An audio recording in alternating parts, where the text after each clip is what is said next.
Every year we see new iPhones, newer and better iPhones. In the past few years, we have seen some changes, some big ones, some small ones. But with every year, the iPhone undoubtedly gets better. Last year, we saw the most powerful camera system in any phone, along with a 120Hz ProMotion display and the best battery life ever in an iPhone. Not to forget the most powerful iPhone chip ever. But Apple has to keep evolving, which means new year, new iPhone. Let's see what the new iPhone 14 series will bring to the table, and should you be excited for it? We all love the iPhone for various reasons, maybe for the convenience it offers or for the best-in-class camera, but we all hate it for one reason alone: the notch. We got the notch in the year 2017 along with the iPhone 10, and it has stayed ever since. Ignoring the small subtle change of shortening the notch, we have pretty much seen the same screen design for the past 5 years now. But it's this year that we say RIP to the notch. Almost. This year we'll be seeing 4 new iPhone models: the 14 Pro, the 14 Pro Max, the 14 and the 14 Max. That's right, the Mini is being replaced by the Max. However, the non-Pro models look all set to go ahead with the display notch just like the iPhone 13, and that's where the trouble begins. Last year, Apple introduced the ProMotion to the Pro models, a stunning 120Hz refresh rate screen which can drop to 10Hz when required.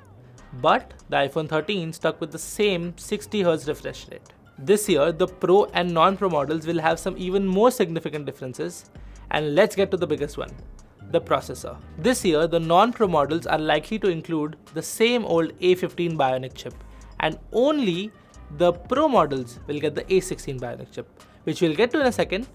Let's talk about the non-Pro models first. If Apple does decide to go ahead with the same chipset, what does that mean for the iPhone 13? Apple usually discontinues the last year's Pro models and sticks with the non-Pro ones. We saw that when the iPhone 11 series was launched, the XS and XS Max were discontinued and the XR stayed. When the 12 series was launched, the 11 Pro and Pro Max were discontinued, but the 11 stayed. Same was the case when we saw the 13. But what will be the case this year? If Apple continues with the tradition, why would somebody go for the more expensive 14 when you can get an almost identical 13 at a much lower price? Will Apple call it the 13S and discontinue the 13? Or will they include some key changes like ProMotion or some better camera systems which will make it way better than the 13? We don't know, but I hope Apple knows what they're doing. Now, coming back to the Pro models. Bloomberg's Mark Gurman reported that the iPhone 14 Pro will finally feature the always-on display. But the 14 series is going to miss it. Talking about the design, we are expecting a few changes in the iPhone 14 range. A 6.1-inch display in iPhone 14 and 14 Pro, and a 6.7-inch display in the 14 Max and 14 Pro Max. Also, John Prosser reported that the iPhone 14 or the 14S, if you may, will look like an iPhone 12 combined with an iPhone 4, which means we'll get that iconic black and silver flat-edged body with rounded volume buttons.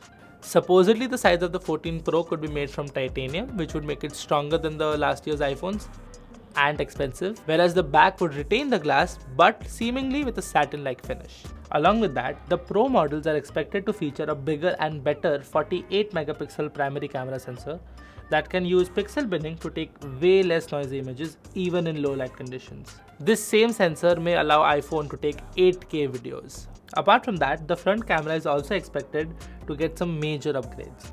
A bigger f1.9 aperture compared to the f2.2 and autofocus support.